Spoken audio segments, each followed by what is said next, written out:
Nonostante le difficoltà vissute nell'ultimo anno dal settore turistico, ora un'altra scure cade sulle teste di un comparto esclusivamente legato alla stagione balneare, quello dei noleggiatori di pedalò.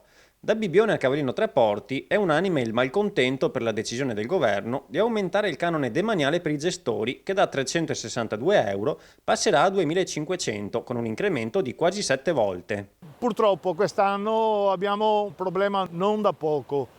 A ottobre è stato varato un decreto che è stato firmato a dicembre che ci portano le tariffe della concessione demaniale da 362 a 2500 euro. Il malcontento sicuramente c'è. Ci siamo confrontati con Caule, Bibbione, San Michele Tagliamento.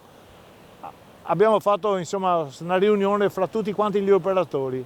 Qua parlano di canone annuo, però stiamo parlando di 60 giorni, 70 giorni di stagione. Una decisione che rischia dunque di mettere definitivamente in ginocchio la categoria, andando a gravare su concessioni che in genere riguardano pochi metri lineari di spiaggia. Noi abbiamo 18 metri per la larghezza dei pedalò, perciò 18 metri per 5, non sono neanche 100 metri e possiamo mettere al massimo 9 pedalò. In piena epoca Covid fare una cosa del genere secondo noi è l'unico sistema per fare in maniera che la gente non riesca più a lavorare, perché con queste tariffe qua non si riesce a lavorare. Da qui la richiesta chiara dei concessionari al governo, una proroga dei termini di pagamento a fronte delle difficoltà che tuttora permangono. Fare in maniera che in epoca Covid ci mettano in condizioni di poter lavorare. Quest'anno, oltre all'obbligo di questo canone, ogni volta che pedalò esce dobbiamo